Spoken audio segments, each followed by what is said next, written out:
ঘোঁৰাত উঠিবলৈ মোৰ সৰুৰ পৰাই আশা আছিল আৰু সেই আশা পূৰণ হ'ল শ্বিলঙৰ চেৰাপুঞ্জীলৈ গৈ। এয়া চেৰাপুঞ্জীৰ 7 ছিষ্টাৰ ভিউ হয়। এই চাওকচোন, ঘোঁৰাত উঠিবলৈ প্ৰথমে মোৰ ভয়ো লাগিছে, কাৰণ কেলৈ মই হাতীত উঠি পাইছোঁ, উটত উঠি পাইছোঁ, কিন্তু মই ঘোঁৰাত উঠি পোৱা নাছিলোঁ। আৰু অৱশেষত এয়া ধৰি মেলি দিলে আৰু মই ঘোঁৰাটোৰ পিঠিত উঠিলোঁ। আৰু মই হাতীত উঠিছিলোঁ কাজিৰঙালৈ যাওঁতে, আৰু উটত উঠিছিলোঁ মই জয়পুৰ যাওঁতে।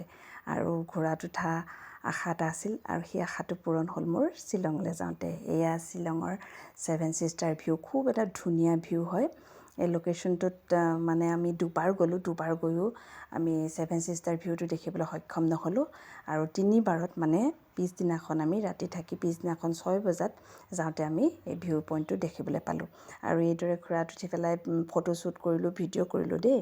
আচলতে মানে যোৱা নহ'ল, আৰু যিমান হ'লেও ভয় এটা লাগি আছিল। আৰু যেনে তেনে উঠিলোঁ, ল'ৰায়ো নুঠিলে, এওঁ নুঠিলে, কিন্তু মই মোৰ হেঁপাহটো, মোৰ চখটো, তাৰমানে মোৰ আশাটো মই পূৰণ কৰিলোঁ। আৰু ভিডিঅ' অকণমান ধৰি ৰাখিছিলোঁ আপোনালোকলৈ বুলি এৰি দিছোঁ, শ্বেয়াৰ কৰিছোঁ। কেনে লাগিল জনাবলৈ নাপাহৰিব।